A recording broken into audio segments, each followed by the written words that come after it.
Punk can't do what? Use tools? Is that a thing? Stop Godzilla's laser beams with tools, I think. I think that definitely looked like that was a part of Godzilla, or what used to be a Godzilla or some shit. Definitely looked like he had fucked up a Godzilla and like then used its tail as a sword or something. I don't know. Sure, why not? Isn't King Kong like a quarter of the size of Godzilla? Did they really? Not anymore. He was a baby. Now he's grown up. Did they ramp up? So they ramped up King Kong. They didn't nerf Godzilla Correct. for this. Yeah. It just doesn't make sense. No. You know? It doesn't need to. We were talking about this before we started recording. These aren't good films. They're still great viewing experiences. But like giant lizards tracks. Right. Giant primates to that level where they're like the size of a skyscraper, it just doesn't track. No. Like it's something in the human brain is like, no. Like we'll believe a 40-foot tall gorilla, but a 400-foot tall gorilla, like, no, that's dumb. Everything is scalable, Ryan. It's literally not true. No. Honestly, I would believe a 400-foot tall ant before I believe a 400-foot tall gorilla. They're just too... That's too much. Mm-hmm. Like, because we see gorillas as, like, kind of a little human. Yeah. So, a 400-foot tall person would be really weird. Gorillas are bigger than humans. I'm saying like we see them as on our level. And I don't know that they are taller, are they? I feel like they're about our height. They're just chonky. I feel like if they stood up on like, their hind legs They do. and just They do stand up on their hind legs sometimes. No, and I'm saying that if they did that, they'd be taller, right? 5 feet tall. Huh. They're just fucking chonky. They big boys. Yeah, they're big boys. Adult males are 4'7" to 5'11". But then, yeah, their arm span is 7'7". They stand up 6 feet tall. It says 4'7" to 5'11". So yeah, 6 feet at the absolute max, and if that's the max, and shorter than us, basically. I bet, yeah, around the same height as human beings. They're big old boys. I, for one, am disappointed that in the setup for this Kong vs. Godzilla movie is apparently that they have territorial beef and not the original movie, which is movie executives steal Godzilla's son and make it look like King Kong stole him so that they fight and they can film it to make money. They framed him. What did they do? Just like leave a bunch of gorilla hair in Godzilla's nest? Yeah. Is Godzilla smart? Right? I think they're supposed to be sentient, but like in a different way. Really? I pictured Godzilla as a completely like mindless, just force of nature, like with no free will of his own. Like a dinosaur, yeah. Yeah. I never pictured Godzilla as like going Batman and being like, well, I'll analyze the hair follicle in my machine. Well, I mean, neither did I, but I think the two most recent Godzilla movies definitely set it up where there's something going on. Godzilla understands what it is and where he is. Like, he knows what people are and he knows what monsters are, and Godzilla knows that he's supposed to be in charge. Godzilla has an enemy, like an ancient blood feud with that fucking flying alien dragon thing. Mothra? Or is it a different one? No, Ghidorah. Yeah, no, Mothra's Godzilla's girlfriend. Yeah. That's another thing, is Godzilla knows what Mothra is and shit. Mothra fights Godzilla sometimes, though. I mean, when he gets out of line. When Godzilla gets out of line, Mothra... Oh, yeah. Mothra throws down. Mothra's always just towing that line, like never straying. But Godzilla has been known to waver a little bit. That's what you're saying. You know what? Being the king, you get a little bit of an ego. Sometimes you got to check that, and that's what Mothra's there for. I don't understand. For me, I had not read The Hobbit before I saw the Hobbit movie. I had read The Lord of the Rings, but not The Hobbit, ironically enough. I saw all the previews, everything like that, the trailers with Smaug and stuff, and like they just didn't really show him talking. When Bilbo was like walking around in the lair and Smaug started fucking talking to him, my mind was blown. I was like, hold on. Smaug is just a person? Like, so that tripped me out. I was like, what? The what now? So you were right there with Bilbo. You were right there with Bilbo when Smaug was just like, hey man, why are you in my house? What's going on here? I feel like Bilbo wasn't sufficiently freaked out by that. Like, I feel like Bilbo might have had a heads up that, like, ayo, Smaug, like, talks to you and shit. Like, yeah, he's a dragon, but he's, like, made of magic, so he's really smart and can talk and communicate. And, I was tripped out by that. I did not expect him to talk. I mean, in order to hoard wealth, you have to be smart enough to realize that these things sentient creatures have decided actually has value. And I get, okay, if you're on that level, communication isn't like that far removed, I think. But if you look at it from a plane of like, oh, dragons are all... Because that's the thing about Lord of the Rings is that everyone has like a nature, you know? Mm-hmm. So like, if... Similar to dwarves, because dwarves are kind of the same way... Like, if their nature is to try to achieve this thing, but they don't know why necessarily, like, they don't know why they're so drawn to it. Right.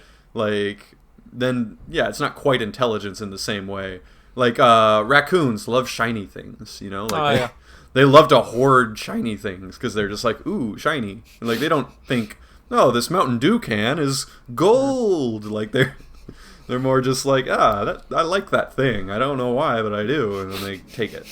Like, so I feel like I kind of assumed it would be like that. Like, yeah, sure, it hoards wealth, everything like that. But it's more just like, I don't know why. I just really like these golden I love stuff. Gold. Smaug Rogers.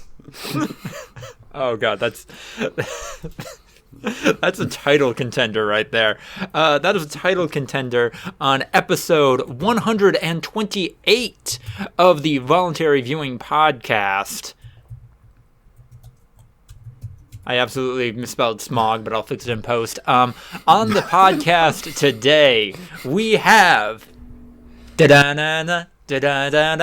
Andrew Clark. Whoa. That's me. The undefeated. I'm a Packer boy. The man who By bought the time you listen to this, the game would have already happened, but we're recording before the Packer versus Buccaneers game. Yeah. Wearing the 21 Savage jersey that he had bought that then turned into 26 Savage. You should have held on to it, man. It might have been worth. No, I did not buy I didn't buy number 21. So he chose...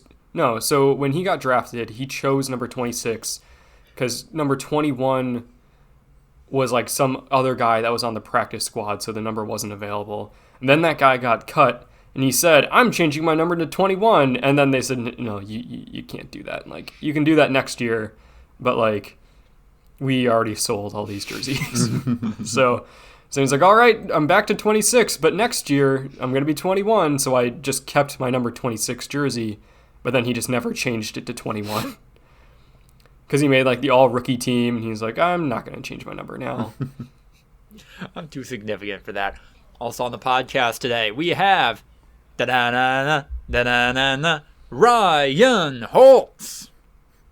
Oh, I thought there was going to be more Packer-related musical parodies. I love Holtz. I don't want to work. My name is Ryan Holtz, and I'm here to play. I don't know, some other Packer-related thing. And then last but not least is me, Lucas the writer. I'm a fake fan. My name doesn't work with it. Writer. I feel like Lucas the writer kind of works. Too many syllables. You got to change your name to Luke. Luke the I would rather die than go by Luke. Wow. You would rather Even for renounce a bit. You'd rather renounce the Go Pack Go chant and the Packers themselves than go by Luke. I will burn a Lambo to the ground. God damn. Well, never mind. Yeah, we do. Me and Andrew do both have 3-syllable names. Yeah. I mean, it's spread differently, but yeah, it works. It's not. It's spread exactly the same. Andrew, Ryan, both 2-syllable first names and 1-syllable last name. Oh, in my mind, I did it the other way. I did Ryan, and then Holtz is 1 syllable. Yeah. Clark is also 1 syllable. Oh, what the fuck am I talking about? God damn. We're doing this early, guys. We're doing this early. I'm not firing on all cylinders. I need more caffeine. I'm sorry. Is that what that is? What is that? That's a rum and coke. It looks like mystery liquid. I mean, the red glass doesn't help. It looks like motor oil in there. Yeah, it keeps me running. Oh, okay, good. Yeah. Keeps all the parts lubed up that need to be. Oh, yeah. Oh, damn it. I drink petroleum jelly, so everything I consume just slides right through. Jesus. No. On that cringy thought, we are heading into News of the Week.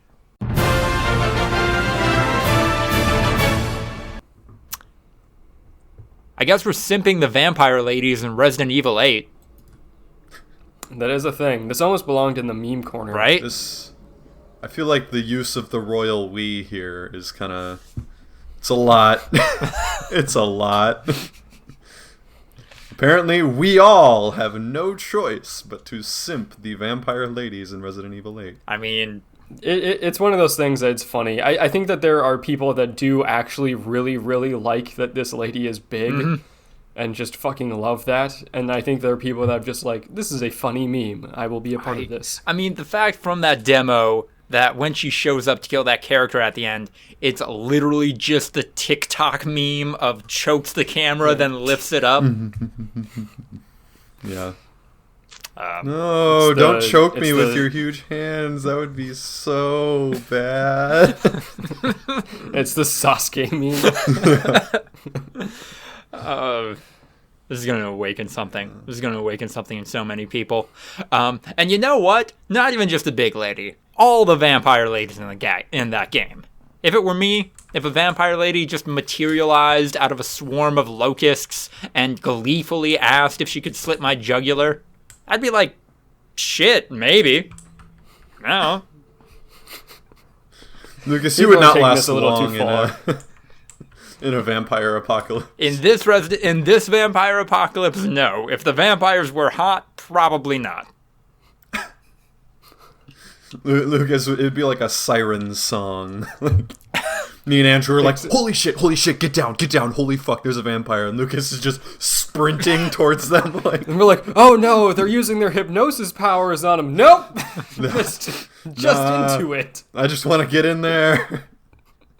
I gotta get in there. There's an off chance that they let me smash before killing me. On the off chance. If there is even a 1% chance that I can smash, we need to take it as an absolute certainty. God, come here, Lucas. I'll slit your throat. Awesome. I can't wait to be your vampire boyfriend. Yeah. That thing. That would be icing on the cake, but just the slitting my throat. More than icing. Here we go. You just want to be killed by this vampire? That'd be the whole cake. Yeah. You're saying it's the icing on the cake. That would be the cake, the frosting, the icing, and the little decorative things on it. That's the whole cake. No, the cake would be There's no other parts. No, the cake would be these beautiful women murdering me. That's what I'm saying. That's the whole thing. That is it, Lucas. They're only murdering you. There is no other icing. The whole cake is them killing you. Also, Kotaku did do the math. The big vampire lady is 8 foot tall. Which... That's kind of disappointingly big. Really? Yeah. I'm gonna hot take. That's kind of sad. People have been 8 feet tall before. You're hoping for an even 10? So Yeah, honestly, 10 feet sounds about right. Yeah, I was also kind of surprised. I don't feel about this one way or another, but when I saw that, we did the math and she's 8'2", Like, I kind of thought they would have Right? made her like 12 feet tall. Yeah. Because they also said that, like, Mr. X, you know, the guy that stalks you around in the Resident Evil 2 remake, he's like even 7 feet. I thought that guy was at least 10 feet tall. Yeah. I mean, Like, Robert, that's just a really tall guy. That's not, like, ridiculous. right? The tallest person Is Mr. X just Giannis walking around following like you? the same size. Giannis or Kevin Durant, like tall NBA players, but not the tallest NBA player. And then Robert Wadlow was 8'11". Like he lived, he was real, and he's like a foot taller than her. That seems a little. They also have it showed up in the gameplay trailer. There's like a giant werewolf man with a hammer. I think it's like a church bell as a hammer. He's like 25 feet tall or something. I don't know if they did the math on him. But this vampire lady is just a very tall, regular person. Yeah, they didn't do the math on him for very specific reasons. Yeah, No one was no one simping cares. the werewolf dude with a bell hammer. I No one was like, "Oh yeah, yeah, you Crush me with that hammer. Yeah, you smell like literal shit." You know what? I can't wait. Vampire Lady can dunk from the free throw line. That is tall enough.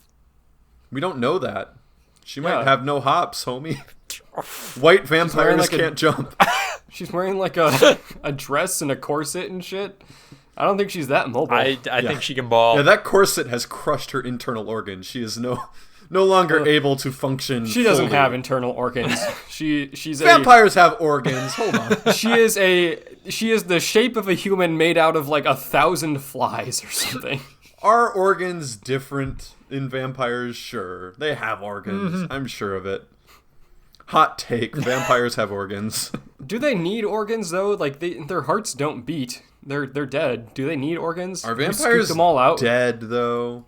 Yeah, they're undead. They have to consume blood. Yeah, the undead, exactly. Right. They're I not don't think dead. they have to. It's just a thing that they really like. I mean, they can. I think they definitely have to, or they die. Well, yeah, they I'm can sure die it again. varies. I'm sure it varies based on canon, but I think that in general, vampires have to consume blood to survive. I think, we're talking about like Bram Stoker Dracula versus like True Blood vampires. Like in Bram Stoker's Dracula, the vampires are like literal undead magic like servants of the devil. Like they're basically witches. I don't think they need to consume. It's just a thing that they do because they're evil. But like, yeah, modern like canon True of Blood, vampires. they are biological creatures that consume blood to survive. The modern canon, Andrew. Things evolve. If you look into the origin of zombies, you will be horrified of it was just racist. They were, Yep. they were just like, you know what, black people are evil, so let's just call them zombies. So I don't know if we want to stick with original canon for modern monsters. I think it evolves, and sometimes for the better. Also, my closing thought on this, to all the people online saying, "Oh, well, I hope you guys are looking forward to when she turns into a vagina tentacle monster halfway through the game." Yeah, we are. We are looking forward Once to again, that. we strong here. Yeah. The Voluntary Gonna Viewing exclude Podcast is looking Oh, forward no. to that. Oh, no. Yeah, no thanks, fam. All right, next up, the studio that made the very well-received Crash Bandicoot 4 and Tony Hawk remake Vicarious Visions was just folded into Blizzard. Rumor is that they're making a remake of Diablo 2. Didn't they just make a remake of Diablo? I think so. I'm not gonna... They're based in Albany. That's just a joke in and of itself. That is funny for reasons I can't explain. What the fuck? Why are they in Albany, New York? Wow, not even Utica. Great job, guys. It's a Utica expression. Albany is fucking the capital. I guess at least Utica would be weirder. Yeah, but I mean, Sacramento's the capital of California. No one fucking Sacramento's cares. a big city. Sacramento's a lot cooler than like most like state capitals. Even though it's lame in comparison with LA or San Francisco or San Diego or you name it. But California's got some cool cities. I don't know. Compare Sacramento to fucking Burlington, Vermont, or I don't know, Des Moines, Iowa, and yeah, it's still got them beat. Crash Bandicoot 4. It feels like the way you described it was very Trumpian, like just the very well received Crash Bandicoot 4. It's Wait, who are you talking about? You said Trumpian. Who is that? Who is that? Trump? Haven't heard of her. Who's that president? It's William Howard Taft. It's Donald Trump. Fuck! Damn it. I think our joke overlapped. Yeah. I mean, it was your joke that I said. Oh, we gotta make sure the clap sync's tight on this one for that to work. Yeah, I don't know. That people were upset about this, but yeah, it's creativity under capitalism, baby. They're gonna be making Diablo 2 and probably a bunch of Overwatch stages. Good luck to them. They're gonna be making Overwatch stages. Can you imagine? You're working your job. You're just like, yeah, this job's really creatively fulfilling. Like, you know, we are doing some throwback games, and you know, we are like, we're doing like a lot of series from like old games, and we're like Crash Bandicoot 4. Like, we're creating new installments of old series. We're kind of bringing them back to life. But like at the end of the day, it's fulfilling. We get a lot of creative freedom. And, we get to work with the media that shaped our lives. This is awesome. We're making new video games. This is really cool. And then one blizzardy boy just like, hey, Vicarious Visions, why don't you make an Overwatch level? That'd be cool, right? And they're like, you just single gunshot. All right, we need you to come up with a new pose that kind of, but not really, shows off Tracer's butt. All right, that is your job now. Yeah, that's all you do. They hire a hitman with Full Metal Jacket sniper rounds and line up all 50 employees and just bam, a 50 piece, a 50 shot collateral. Nerf this. When it comes to Vicarious Visions, it's nerf or nothing. What the fuck?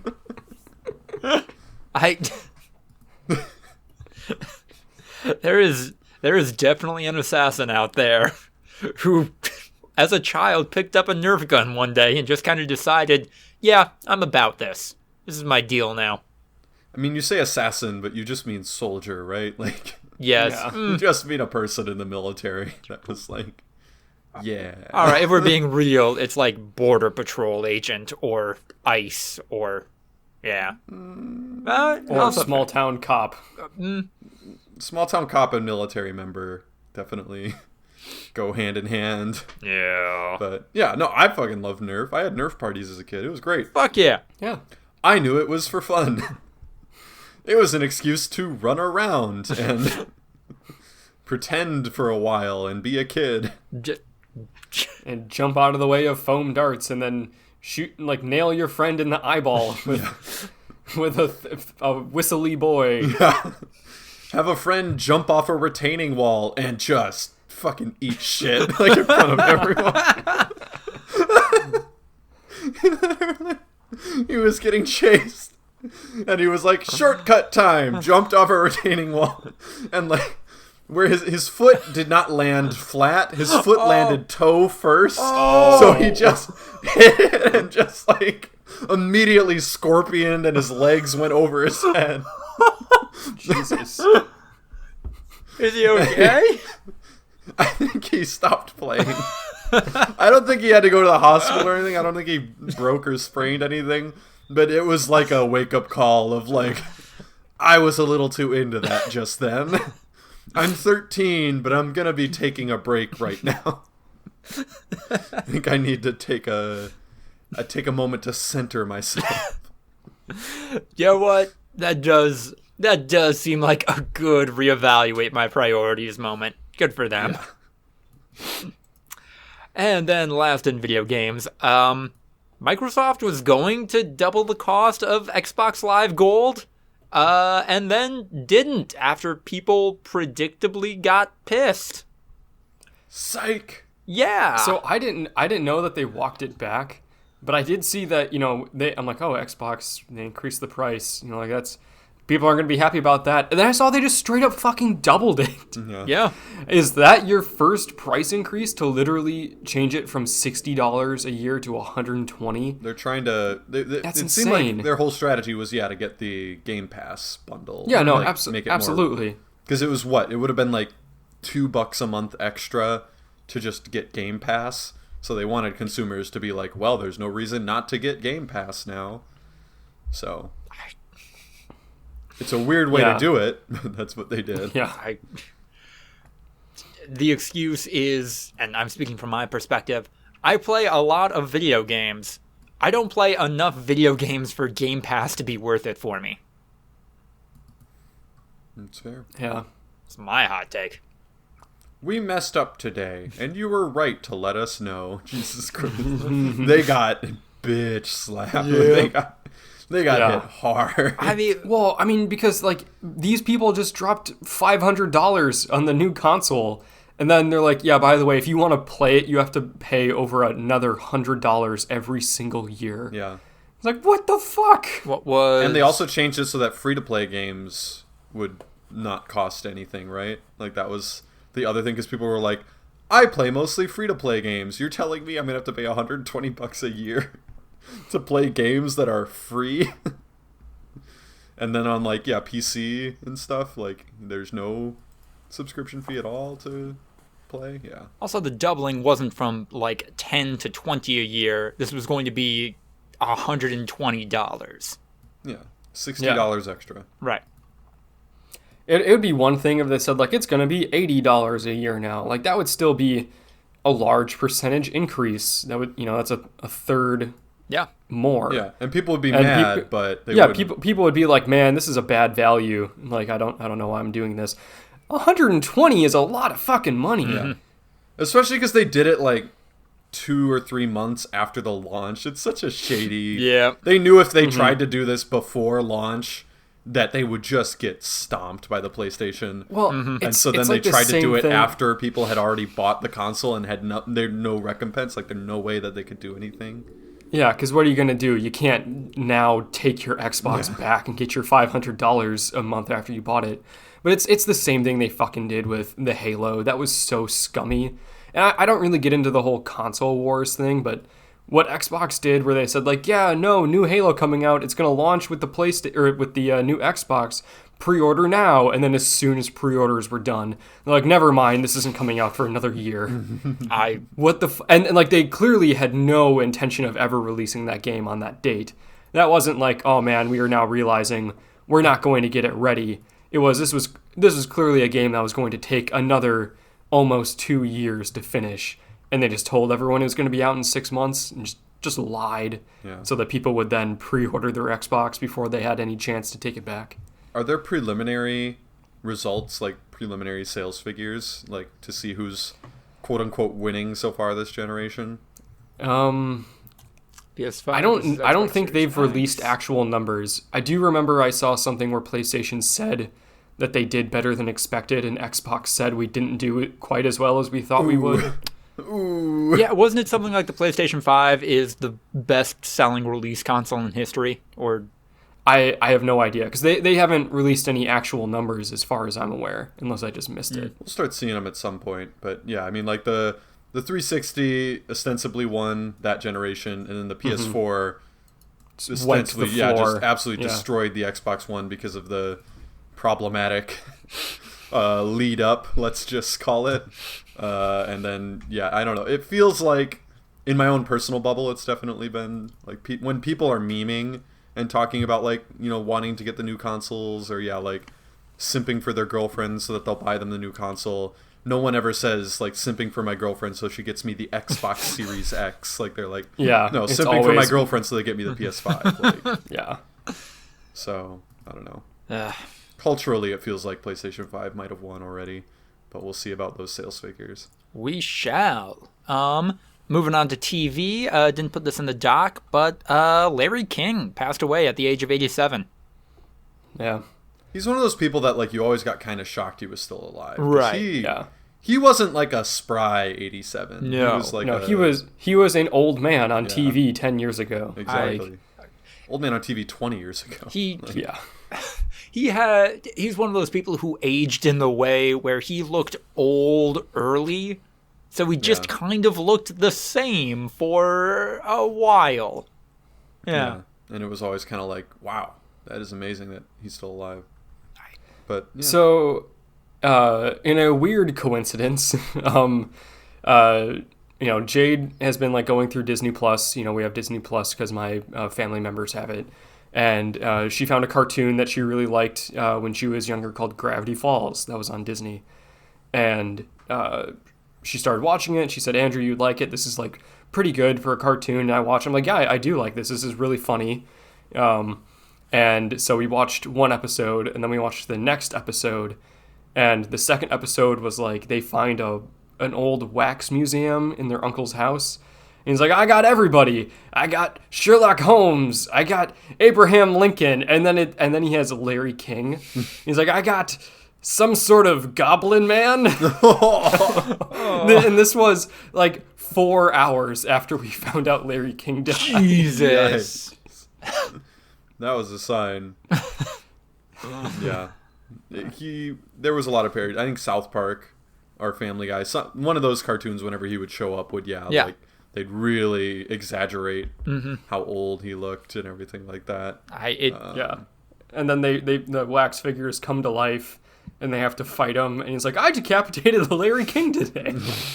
And like a part of that was also just Larry King's shtick as a public figure. He was doing the same thing for forever, Yeah, definitely.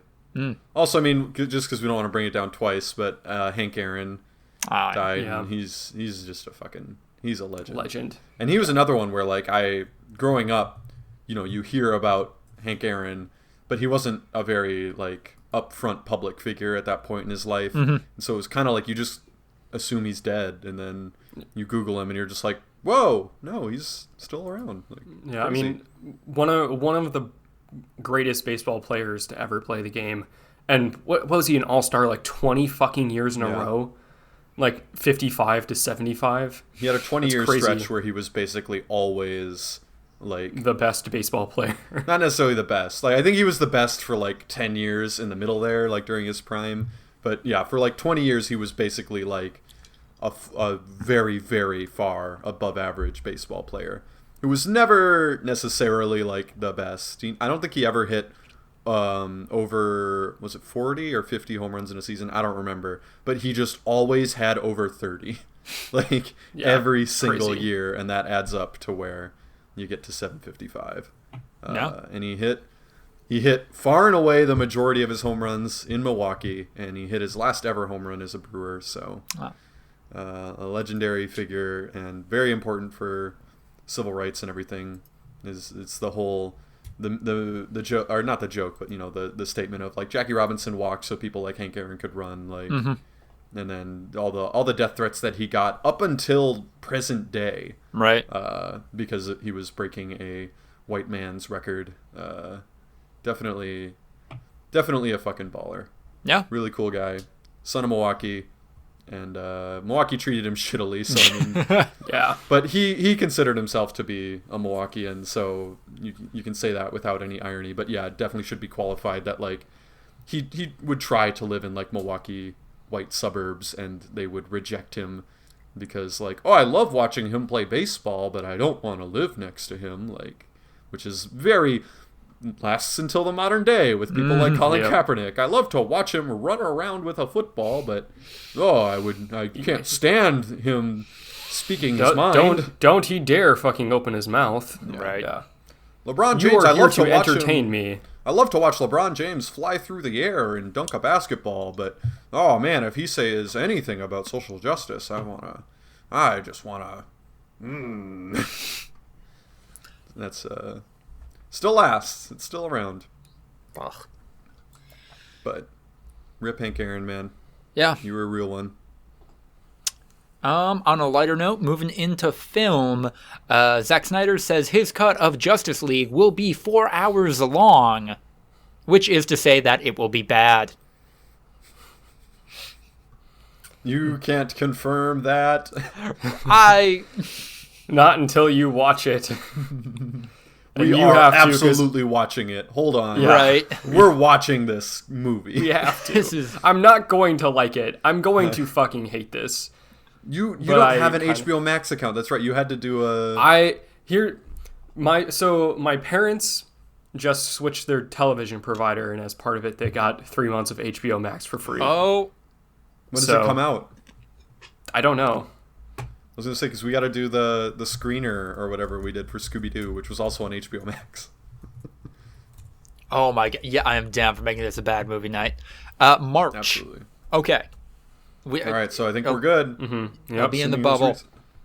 Woo! I mean, and even if it doesn't work, like, I will absolutely pay a month of HBO Max to see this shit with you guys. And then watch everything that I need to see in that period of time. Close enough. Really, really recommend it. Fun cartoon. Yeah, I am. Why was it a thing that people were saying this was going to be a 4-part miniseries? Because it's long enough to be a 4-part miniseries. Well, I know, but I mean, like, was there any evidence that was going to happen? Did he say that and then change his mind? Or does no one on the production side of things really have any fucking idea what's going on? I don't know, man. This is such a weird thing. It's they took an ass movie and said, we're going to remake this so we can make it also ass. This is what you want.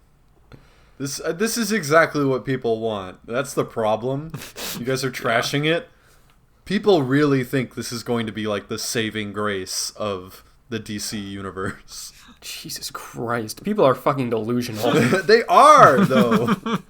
Have you watched some of the copium lately? Like, going on with, like, Trump supporters and stuff? It's a similar type of copium. Like, I cannot believe that the DC cinematic universe has failed so hard. So, therefore, this is going to be the thing that changes it. Like, yep. It's the same exact vibe. It's like, cannot believe that Donald Trump lost the election. So, somehow... this is how it's not going to have happened. Like, it's a real thing. I'm growingly of the opinion that movies don't need to be longer than like an hour and 45 minutes. And this is going to be more than double that. That's a bit short. Yeah, that's too short. There are plenty of 3-hour movies so many that are still 2-hour good. movies. You're cutting off 2 hour, not only like 2.5 hour. You're saying 2-hour movies are too long. Like, most movies are around there. Yeah, Mad Max is like a tight 120 minutes. Yeah. Like, and that's one too of your favorite long, movies. Lucas says. Too long. Yeah, Lucas says, no, we should have cut 15 minutes from Mad Max Fury Road. Just a really tight movie. I think it's okay that movies can be as long as they need to be. I don't think that this movie is going to be bad because it is 4 hours long. That is definitely too long for me to enjoy it in a single sitting. That being said, I think movies can be as long as they really need to be. That's not why it's going to be bad. It's going to be bad because it's going to be a fucking terrible movie. Too long to enjoy it in a single sitting, but not too long to consume it in a single sitting, which you'll be doing. Yeah. This is on Bad Movie Night. Yeah. 4 hours. This movie is a whole day. My day is going to be structured around, all right, got to get ready to watch this movie. 4 hours of watching this movie, and then, all right, rest of my day going to processing this 4-hour thing that I just watched. This definitely has to be the end of the day type thing. Yeah. I'm not going to have anything left to give after watching 4 hours of the Justice League. So, here's the thing. The Irishman was 3.5 hours long. That constitutes as a very long movie. I didn't watch it in a single setting. I watched it in 3 almost equal, like 1 hour and 10 minute settings. I did not like The Irishman. I think it is a bad movie. It's not a bad movie, though, because it's super long. It's a bad movie because it's super fucking boring and has terrible acting in it. That's long. Yeah. I would argue that is part of it. If it's boring, that means it needs to be tightened up. That means that there's some fat that could have been trimmed. But because Martin Scorsese was given a blank check by Netflix he just jerked off Did whatever all over he the wanted. screen. Yeah, it was just like, whatever, I don't care, my art.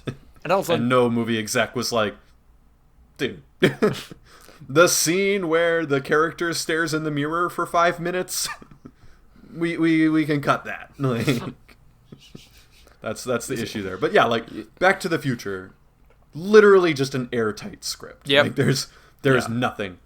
120 minutes. So you hour 45 I'm gonna push back on. all right. There's just it's too much. I feel like if you said no movie should be longer than 2.5 hours, I could at least understand where you're coming from, but I'll meet you in the middle at like 2:15. No. There are still good 3-hour movies. There are 3-hour movies that like take that long and they use that time well. It's just a long movie. It doesn't mean that there's parts in it that really didn't need to be there. Name a good 3-hour movie that's not a Lord of the Rings. yeah, I was gonna say Lord of the Rings. Yeah, I was gonna, Immediate- They're Like, their that is a own thing. beast, okay? That is a very particular situation.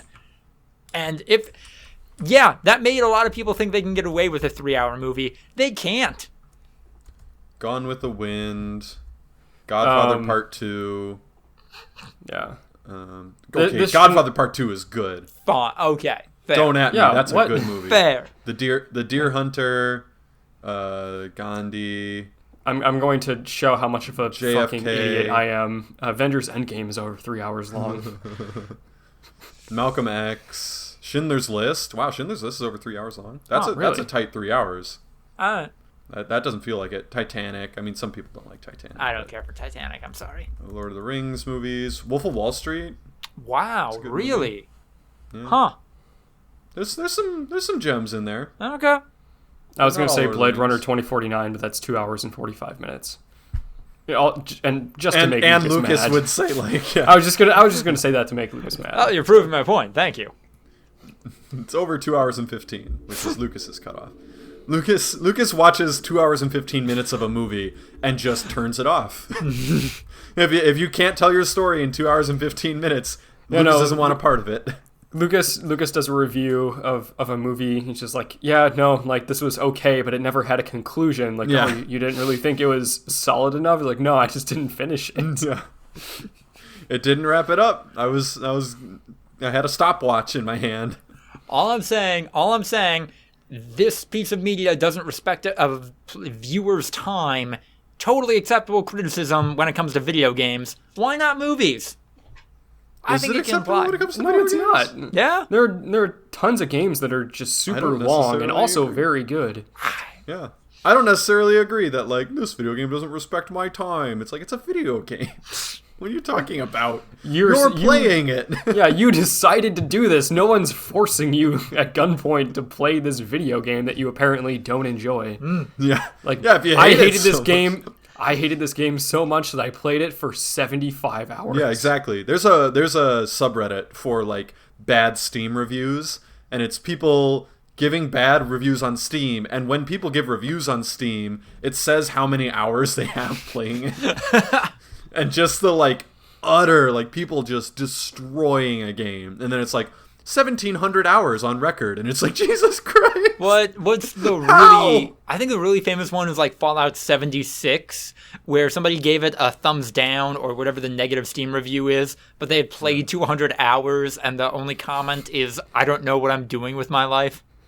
That one seems a little bit more in jest. But yeah, no, these people will type up essays of every little thing that they hate about this game and why they just despise it and wish the like creators would go bankrupt and stuff. And then they've played it for like 80 days of playing time, and it's just like, my guy, no one asked you to devote your life to this. Oh, you're just a masochist. Okay, cool. Yeah. Yeah. I don't enjoy this. It does make me come, though. That's Resident Evil 8, the tagline at the bottom of the box. Kotaku says, I don't enjoy this. It does make me come, though. Lord. All right. Unless we have anything in the meme corner, I believe we are headed into the breakouts.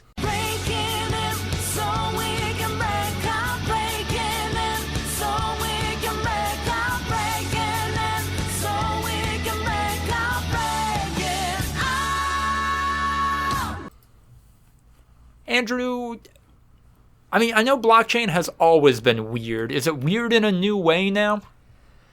It is weird in a new way that I am discovering. This is not like a brand new thing. Like, guys, I got the hot new thing. Like, this has probably been around for a little bit. But I mean, we've talked before about cryptocurrency. Yes. And the whole idea behind like blockchain, currency. I'm not even gonna say fake currency because all currency is faked. And we talked about how like in function, cryptocurrency is no different than the US dollar. It's just that fewer people use it and is currently more like flexible in its value. There's no reason the US dollar couldn't just swing all over the fucking place like Bitcoin does all the time. But like we get it. Like it has value because people use it and decide that it has value. Mm-hmm. There are other kinds of it's not a cryptocurrency, but in function it's somewhat similar. Blockchain, people refer to them as like solid assets versus like liquid cryptocurrency, but it's still all digital. In function, it is the same idea as deciding Beanie Babies have a ton of value for no other reason than people just decide that they do, and then they become rare, and people try to collect them and sell them and invest tons of money into it and then sell them at higher prices and shit like that. So like Beanie Babies for a while were almost like a currency, except they were a solid asset. There are things like that in blockchain. I have a good friend of mine that I used to work with who very, very recently got into blockchain. I remember him texting me like, hey, do you know anything about Bitcoin? Back in like early November. I'm like, not really. He's like, I think I'm going to look into it. And then like a week later, he's like, I just bought half a Bitcoin when it was worth like 16,000, per coin. Oh, did he now sell? It's like, I don't know if he sold it yet. I should ask him because it's worth like twice that last time I checked, but I know it's all over the place. It's all over the place. But he sent me hundreds of text messages yesterday. Oh, God. Because he said like, hey, you should try this new blockchain asset. I'm like, what is that? And then he went into great depth explaining what it was. I'm like, but I don't understand this thing. It's like, okay. And then he would then explain that. He's so much information, more than I would be able to process. The first one he sent me, because this is what he's really into now, it's called NBA Top Shot. Functionally, it's kind of you can think of it as like a virtual basketball player card, or like a baseball card. It's a tradable asset, but it's virtual, and then it's secured with blockchain to like make sure that it keeps its rarity. And it really took me a long time to wrap my head around it, because it is like this is a virtual thing, but also like, why the fuck do baseball cards have value? It's the same concept. I get that. It's still a little hard for me to understand because it is just like a short video of, Bradley Beal making a nice shot, like that type of thing. And so there's player cards and there's moments. The player cards are LeBron James and, his height, whatever, and then like something that goes along with it, like a file. And then there's also moments, and it is just like a highlight clip, like a 10-second highlight clip of LeBron dunking on some dude. And that is the moment. And you can buy them for any amount of money and sell them for any amount of money. And they have like stats of this moment has only 45 in circulation. And it has its lowest sold value recently was $340, and its highest sold value was $5,000. And he was showing me all these moments that he bought. He's like, I bought this one for $240. And its like lowest value was literally like $40,000. He's making tens of thousands of dollars doing this shit. It's insane. And he's like, yeah, no, I can recommend a couple that you can buy. Like you can buy them as low as $1, the lowest trade value that you can sell them on this website is $1. So even if you buy it at $1, technically you won't ever be able to sell it for lower than $1. But if it becomes rare or popular or something like that, you could sell it for a lot of money. Or you could buy something that was really expensive and then it, more get put in circulation. Not they have it secured so more won't get in circulation, but maybe it just won't get popular. No one cares about it. So then it loses value, just like a baseball card. But this apparently, like I can wrap my head around that because it is very similar to like sports cards, like trading cards. This exists for a ton of shit, apparently.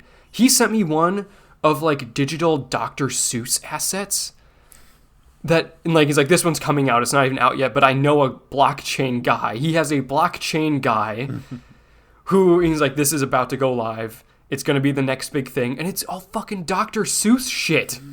So, like, Dr. Seuss characters and stuff.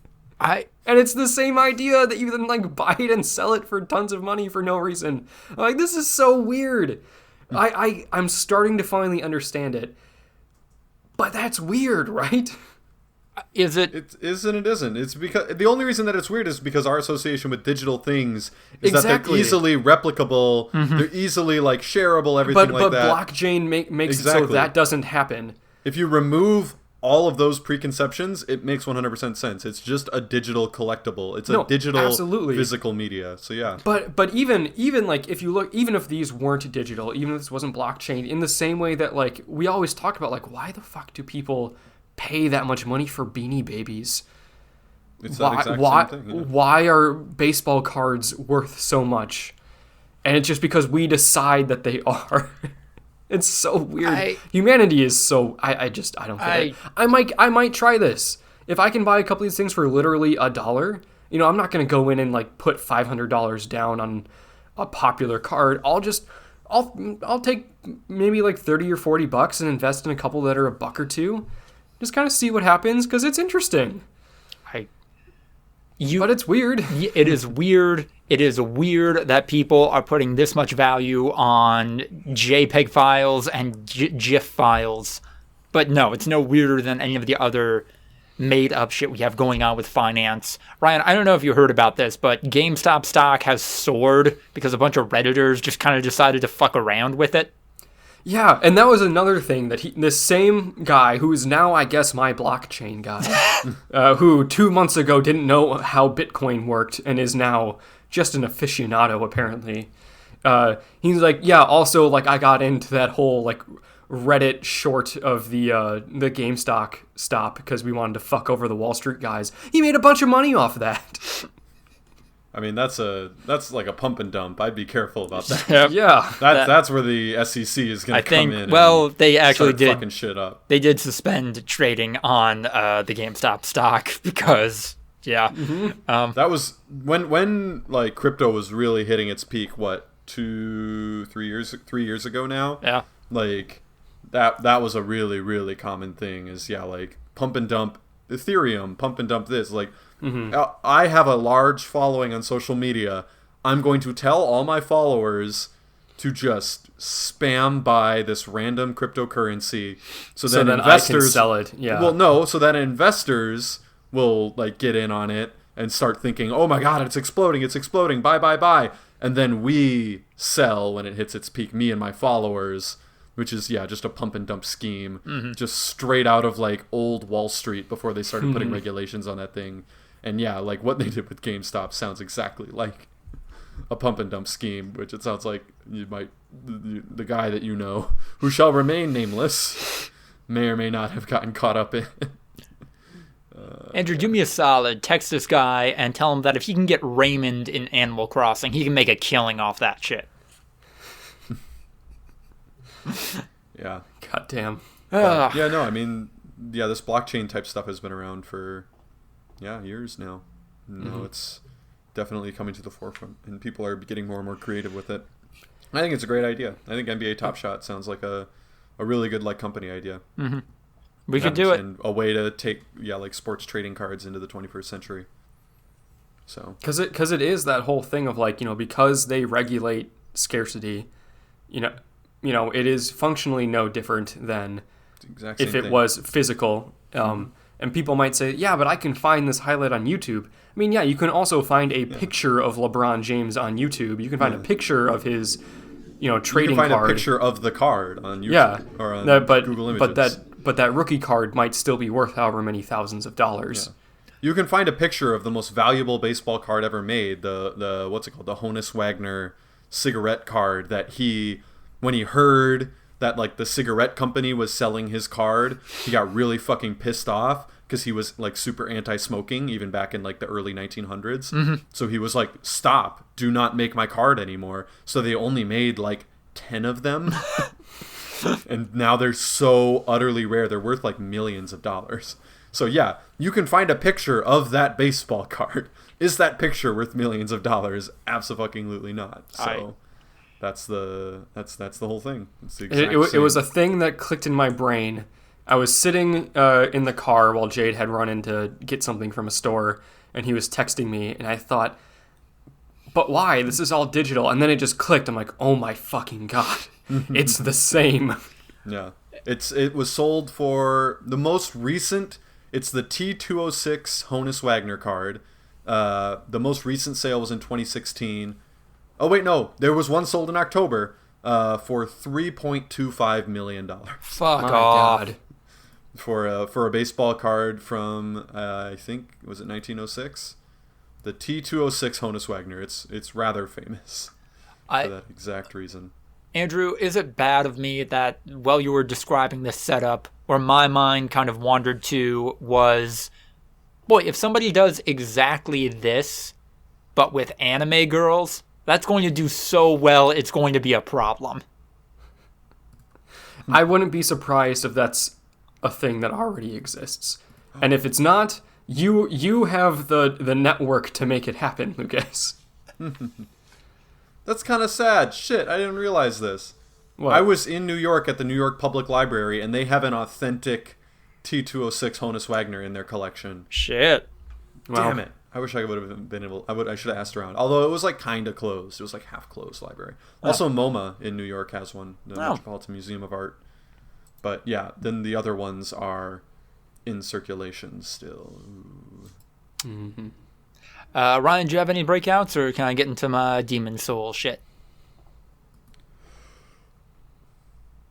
Yeah, I guess my Madden franchise is my breakout. You're doing... With the London Black Knights, the all-rookie franchise.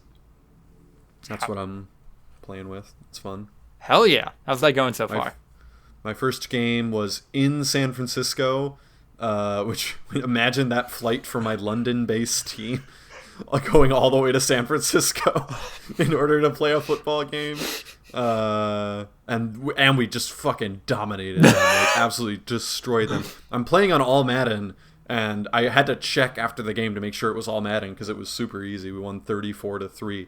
I won 34-3 instead of 35-3 because of a clip I sent to Andrew where I fucking made an extra point. Like the ball went in, like just inside the crossbar, and Madden didn't count it.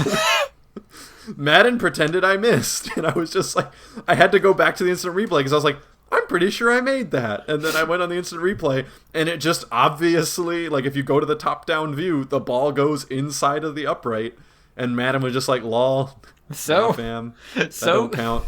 So realistic. The refs can just make the wrong call. Yeah. I've never seen a ref miss that call. That's an easy one. Can you challenge that in real football? In real life, probably. In real life, I don't think the NFL would let that go unchecked. I think the NFL would be like, no, put a point on the fucking board. Like, we're not... Yeah. Because in New theory, York all would call scoring in. plays are reviewed. That is a rule in the NFL. All scoring plays are reviewed. So, that is a scoring play. Although, it's not a scoring play if you miss. Oh. So, maybe not. Like, maybe if the refs called it good, but it was no good, it would be automatically reviewed. But if they called it no good when it was good, it might not be automatically reviewed. And maybe It wouldn't be. I don't know. It wouldn't be automatically reviewed. I would think you'd be able to challenge it. I mean, in the same way that, like, if they say he didn't cross the goal line, you can challenge and say, I think he He did. did. Yeah. I don't think it's ever happened before, at least not at the NFL level, where the coach has to challenge a ball going through the uprights rather obviously, but who fucking knows, man. I take it back. There was a case in like the 90s where they had a camera to watch the ball go through, mounted on not the crossbar, but the like support beam that like goes between the part that goes in the ground Yes. and the actual upright itself. There's like a beam in between there. They mounted a camera on that, and the ball barely went through and hit the camera and bounced back out.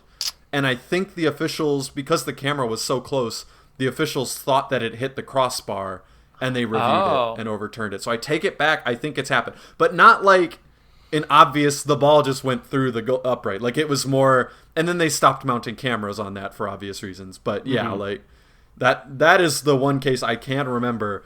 Never a ball just going right through the middle and then being like, nah, fam, you missed. This isn't some bullshit letter versus spirit of the law thing where it's like, well, for it to count, technically it needs to be between the goalposts. It can't be above the goalposts. Nah, it wasn't above. It was Okay. definitely like in the like 3/4 of the way up. Because yeah, that has happened too. I've seen that in real life where, but the refs still make a call and they stick with it usually. Yeah. Where the ball goes directly over the upright, and it's up to their judgment as to like use the extended goalpost to make that ruling. No, this was 3/4 of the way up the upright. Snuck in. I'm not gonna lie, it was close. I almost missed, but it snuck in there. It didn't even dink off the goalpost, obviously. And yeah, they were just like, nah, fam. So anyway, won that game convincingly. Then Arizona had to fly all the way out to London to play me, and they kicked the shit out of me. So, yeah, they beat me like 18-12, and my young quarterback was like just constantly under pressure. So apparently, if you go on a transatlantic flight, it makes you superhuman, where now you're really good at football, but way better than you normally would be. So I don't know, man. Yeah, the It's an rookies. interesting thing. The rookies aren't comfortable in their stadium yet. They don't have any kind of home field advantage. Yeah. I mean, imagine how loud, like, if you're a country that's thousands of miles away from another country, like, you're gonna find 70,000 pretty hardcore NFL fans in London. Like, that shit would be rocking. Like, we've got our own team. Oh my god. Like, are you kidding me? We had to be Patriots fans or some shit for decades, and now we get to root for our own team, and knowing how rowdy English soccer fans are, and there's probably a lot of crossover there. We see how hard they go for soccer. Imagine how hard they would go for real football. Yeah, how hard they go for a blood sport, where half of it is just how badly you can injure the other team, so they don't want to play anymore. Yeah, no, shit would be rocking. And I bought the brand new, like, they call it the futuristic stadium, and it just looks, yeah, like a spaceship. Like, and they were like, this stadium will cost you $3 billion. And so then I bought the stadium. After relocation and everything, I retired as the owner and just started a new career as the coach of the London Black Knights. So now I don't have to worry about, like, finances at all. Not my problem. I was like, yeah, that's for the new owner to deal with. We just have a So team in my canon, the old owner, whose name was New Owner because I didn't bother changing it, got hit with some sort of fraud suit, and then they had to hire in another owner, some London billionaire that took over. And then Ryan Holtz started his career as the coach of the London Black Knights. So Spectacular. Mr. Owner, please call me New. Is that your first name? Well, it's short for Agnew. Agnew Owner. Agnew Owner. When I started my career as an oil baron, When I was a lowly steel company owner. he worked his way up through various industries. Yeah. I was a waste management company owner when I was 23 years old, and I worked my way up with elbow grease all the way to a sports team owner. When my daddy gave me a managerial position in his small company of 500 people so I would stop doing pills, I never thought I would be where I am today. I might just be a small-time country fried chicken company owner. But I love that the man responsible for bringing the fucking NFL football to London, England is a southern businessman who is like, no, you see, we need to expand to the London market, you hear? Like, Alabama, Mississippi, like, giant football markets, and he's like, nah, London is where it's at. I tell you what. Yeah, then my only big breakout, I am just kind of cruising through the end game of Demon's Souls. I beat the old hero, which is just a 10-foot-tall blind guy with a giant sword that I felt really bad just pelting in the back of the head with projectiles for 20 minutes. Not a fair fight. The Dirty Colossus, which is a golem made out of garbage that I killed in one hit because I set him on fire, and that killed him. The Penetrator, which is a giant dude in a suit of armor, and I freed an NPC knight called Bior. Super cool dude. I feel bad that I'm about to sacrifice him to a dragon. Also, the Penetrator. Hold on, we're not gonna just let you. Yeah, his name is the Penetrator. Lucas. Armor. He's got a giant sword that he just stabs through people. Can he be called the Stabber? Yeah. I don't know that piercing armor is the same as penetrating. I need to look up the definition of penetration. Penetration. Definition. Don't Google penetration.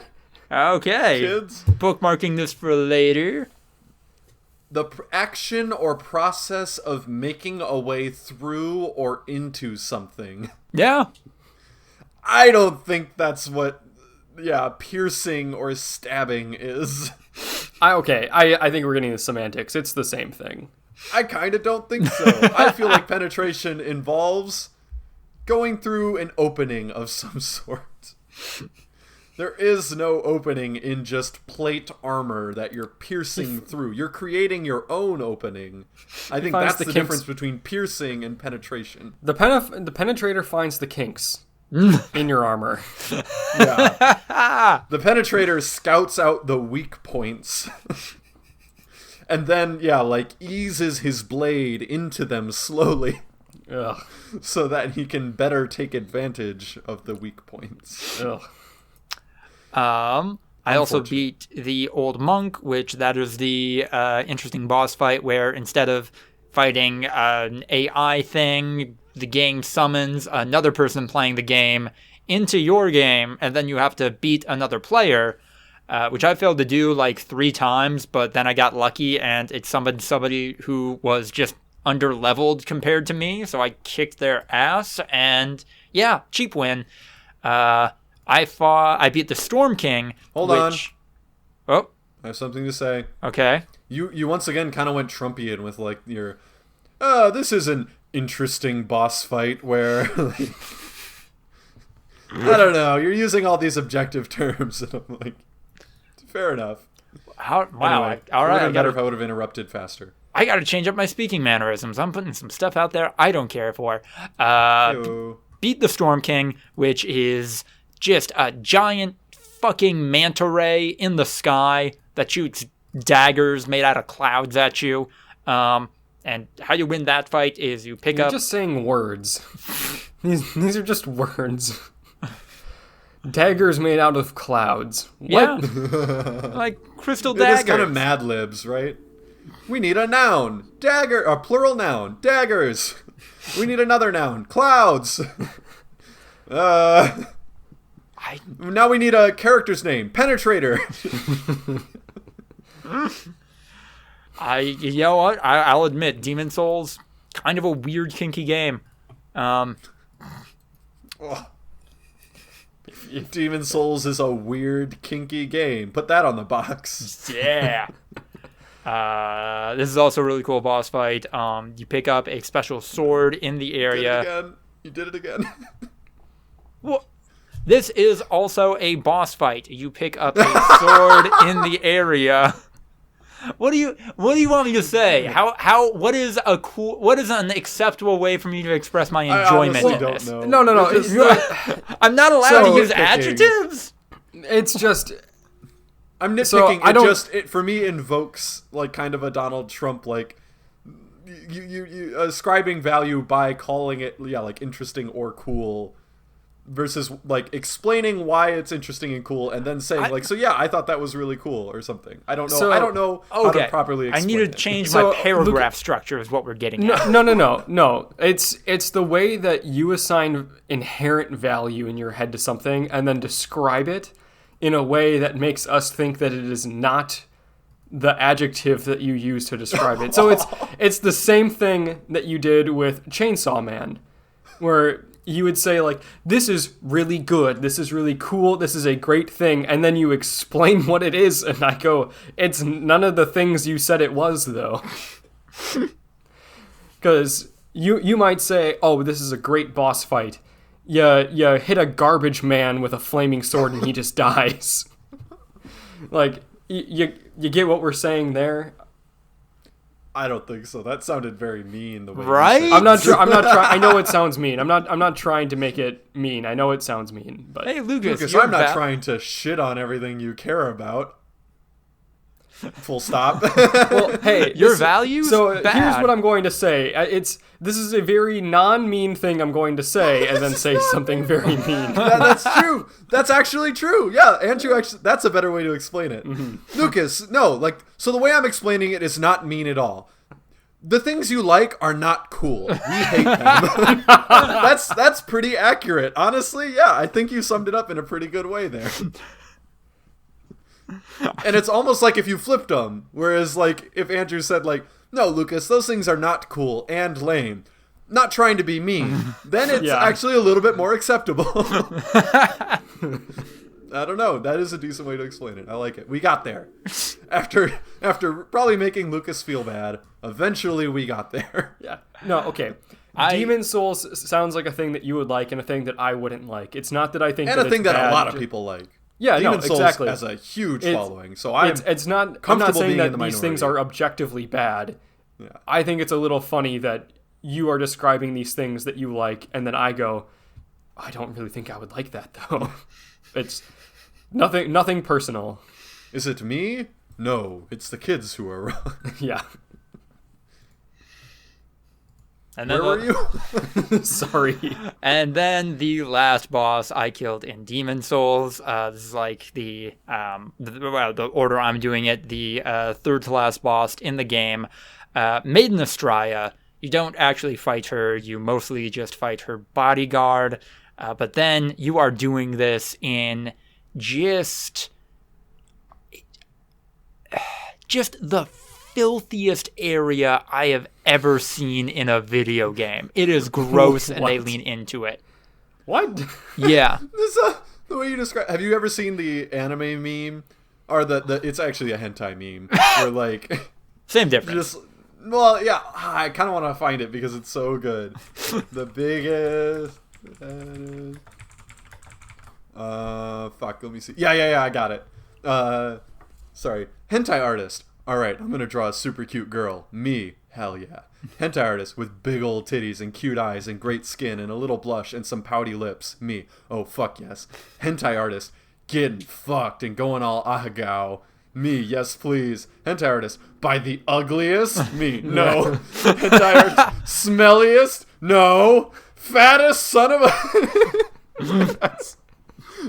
That's where that vibe had me. Yeah, you're fighting this like crazy boss. It's really cool. Just in the most disgusting, like just everyone hates. So the area is called the Valley of Defilement. Wait, and her name is the mate. Oh, I don't like this. She's a maiden. Oh, I don't like this at all anymore. No, and then this is the setup behind the character. That's like she very saintly went to this place to try to purify it, but then in the process kind of realized that the god that her faith worships is just a different interpretation of the evil demon that's like the boss demon that's making all of this shit happen. What Question. up? Yes. Was it called the Valley of Defilement before the maiden came there? Or was it named that after she came there? Before. This is important. She went there specifically because it was called the Valley of Defilement. The maiden went to the Valley of Defilement, got defiled, and then went all shocked Pikachu face on us. The what now?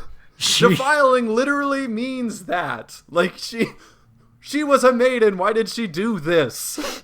There's no logic to that. She knew what would happen. Methinks the maiden doth protest too much.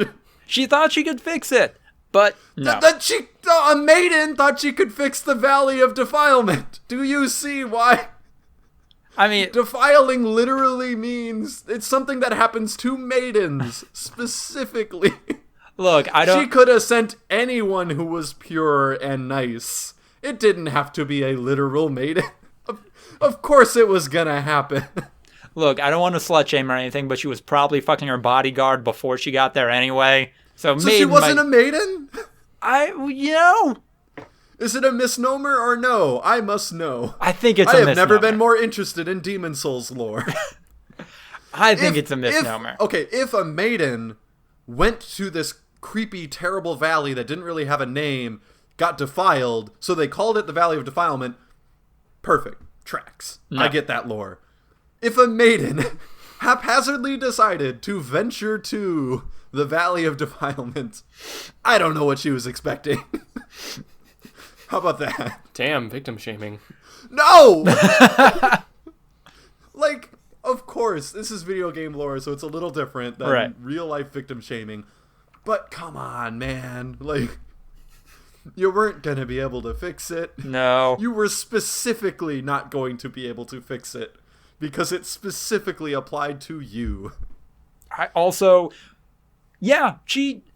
Walking through there, she had a lot of opportunities to realize this was a lost cause. Like the level before you fight her where you are literally just wading through shit.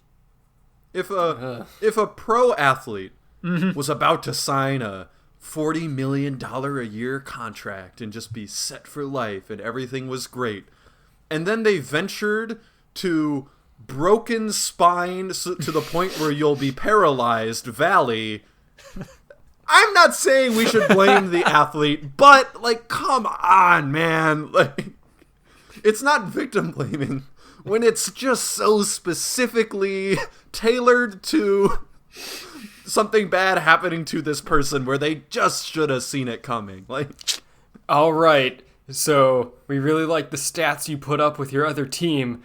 We really want to sign you to this giant blockbuster contract. All you have to do is meet us at the top of Ruptured Tendon Mountain. Yeah. Oh, wow. You have great hands. We're going to pay you $1 million a year to be a hand model. Like, and then the hand model decides, I'm going to go to the place where Jaime Lannister got his hand cut off, and people like to cut off hands, Valley. Like, stop! Stop what you're doing. Bad decision. The only place you should not go is that place. I agree with you, yes. But then also in real life, we have fucking, God, I forget what the word is, but people from the Catholic Church going to these indigenous tribes, isolated tribes that have on the record said, no, if people come here trying to preach their religion, we are going to kill them. And they're still going for it. And they're dumb for doing so. Yeah. And they probably think themselves martyrs, so they're fine with it. They're kind of fine with dying. I think they have a death wish. Mm-hmm. I think they think if I get killed by, like, oh, godless savages, then I go to super heaven. I go straight to heaven, and then I get to, not deal with my shitty life and my wife leaving me or whatever. Let's be honest. But yeah, no, like no victim blaming. Like No. those human beings should probably not kill other human beings. But it is like a little bit, don't do that shit. Yeah. So, and also this is a video game and not real life. Yes. I'm willing to say in real life you should never victim blame. Like someone going down a really sketchy bad neighborhood at the wrong time of night does not mean they deserve anything bad happening to them in real life. But that's because places like the Valley of Defilement don't exist in real life. They are cartoonish places where specifically bad things happen to maidens. And then a maiden decided to go there. In video game lore, which is dumb lore, because a bunch of men wrote that shit. That's my problem with it. She is one of apparently 6 saints in this fictional religion. There are a lot of people had the opportunity to say, hey, this is a bad idea to go here. Yeah, the other 5 saints are like, the what now? No, the Valley of Defilement. Like, it's a really, like, the saint of giving is like, I'll take this one. The maiden should stay here and not go to the Valley of Defilement. Me, saint of giving, it does not specifically apply to me. I'll go and try to fix this valley. This turned into more of a thing than I anticipated, and I'm kind of cool with it. Yeah, no, I, the Saint of Giving, will go to the Valley of Defilement. You, maiden, you can go to, like, the Mountain of Hoarding Wealth. Mm-hmm. Like, you take that one, because I wouldn't do well there. You'd be fine. Yeah, these challenges are set up in such a way that they challenge us specifically. We should just say fuck that and swap them around, and they won't be as hard for us. Hey, we need somebody to go to the Shrine of Storms. That could be you. We don't have to follow the irony that's being set up here. Yeah. That was one of my favorite running Funhouse memes during the Drunk Souls, was when they would make fun of the lore. And like someone would always play the straight person who's really into the lore, and then everyone else was just relentlessly shitting on it. And I feel like we set up a bit of a microcosm here, and Demon Souls and Dark Souls are fucking ripe for lore mockery. Hey, Lucas, this thing you're enjoying is dumb. Proceeds to talk about it for 20 minutes. Yeah. It's very entertaining to talk about dumb things sometimes. It is a blast. One of my favorite things to do. Andrew, did you see the new episode of WandaVision? I did. Let's talk about that in the group chat super quick. Yeah, we're getting kind of down to the wire, so gotta make this quick. But yeah, no, it was, again, a very interesting episode in this show that kind of is just its own thing, and I really enjoy. Crazy shit. So Vision is definitely dead, right? Like, this isn't some weird... This is taking place before he died in the timeline. He is a figment I think I did see, like, Jon Favreau say, like, no, this takes place, like, immediately after Endgame. Yeah. I'm sure there are, like, different levels of things going on, because he seems like he kind of seems like he's sentient in this world that Wanda is clearly creating, or is trapped in, or whatever. I know that this is based on something called House of M. I don't know much about comic books, but I do know a little bit of what that was, where, like, Scarlet Witch was traumatized, so she put herself into a coma and then just created her own universe. Yeah, where everybody's happy, but monkey's paw. Yeah. So some shit like that is going on. I don't know if she was able to, like, somehow bring Vision's consciousness back to life, or, you know, something like that. But, right. Yeah, she's definitely doing this because Vision died. Something fucked up is going to happen to those kids. Oh, I'm sure. Bring it on. Besides going through a 24-hour gestation period.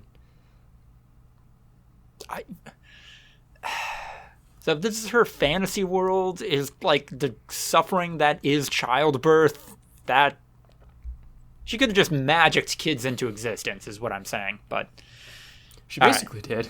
Yeah. All right, I believe it is time for a clap sync and then the wind down. Nailed it. Nailed it today. Nailed it to death. Jesus Christ. What? Mm-hmm. All right. I just say words. They don't have to mean anything. Jesus Christ, if he existed in the Demon Souls game. I... Hey, Jesus, you should go to get crucified and then resurrected 3 days later land. Jesus. Muhammad, why don't you take this one? Is there a Christ-like allegory in Demon? No, there is not. There's no Christ imagery. There has to be. I find that impossible to believe. Okay, so there is at least one piece of Christ imagery. So there is a knight in the game that over the course of it you find out that he is the son of the king that kind of made this all happen. He summoned the primordial demon or whatever. And the son kind of learns and then processes that over the course of the game, that his dad just sucks, and then kills himself. Is that Jesus-y? It's kind of like a bad version of Jesus. It's kind of like son of the devil more than... A little bit. In the way that I guess having a dad is Jesus imagery. Sure. That... I think, wow, that might dethrone Smog Rogers. Having a dad is Jesus imagery. Very, very end of the episode. Get the name in there. Fucking goddamn it.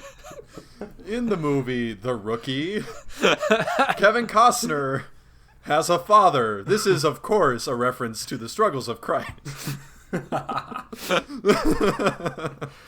Oh Lord. In Seinfeld, George Costanza has a father played by Jerry Stiller. This is, of course, invoking the image of Jesus Christ. Thank you all for listening to episode 128 of the Voluntary Viewing Podcast. If you like what you heard, like, comment, subscribe, leave a rating, leave a review, etc. Send us your questions and business opportunities to voluntaryviewing@gmail.com. If you like what you heard, consider supporting us on Patreon. A lot of great tiers there, and you will join the likes of Tiffany Cole, Sensual Richard Nixon, and Sucky Badger. Appreciate their patronage. We are figuring out our Twitter situation currently, and we'll update once that's resolved one way or another. We are on Instagram, though. Our Instagram is fire. Andrew uploading some clips on there that are just, dig it. And then longer versions of that are also on YouTube, as well as full episodes if you prefer to listen to them there. I'm Lucas DeRuyter. I write stuff. If you want to keep up with all of my writing, follow me on Twitter at Lucas DeRuyter. Might have a fun piece coming up that relates to an IP that came up in this podcast. So, foreshadowing. And then, as always, check out the ActBlue link in the description down below if you would like to help a collection of great causes. We are looking at 23 minutes until kickoff. What do we want to say to people to get them amped for that? I'm going to die. The anxiety hit me hard when I realized we were about to end the podcast and I would have to go turn on the game. Oh. I'm about to die, boys. I want the Super Bowl more than most things. I hope we get there. Really bad. I want it. I need it. Want it. This is gonna kill me, guys. We need to jump out to a 28-0 lead in the first quarter. No, that's the worst thing that could happen. What? What? No. Last time Brady faced that shit, he killed the Falcons. He did not face a 28-0 lead. 28-3 was as bad as it got. And they came back and won it just barely by a hair in overtime. So I mean, I think 28 points just instantly will make me go like, oh. I mean, you know what? I kind of feel you on this one. On paper, Packers win last week. Pretty solid W. But if I wasn't just...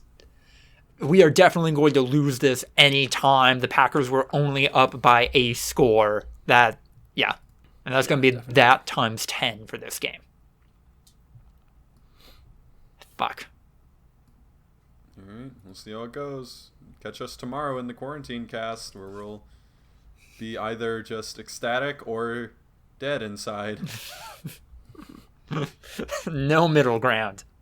This is gonna ruin Madden for me if we lose. Oh. Yeah. Madden will be very bittersweet. All right. Thank you for listening, and good. Wow. Fucking butchering it. Thank you for listening, and good luck out there, everybody.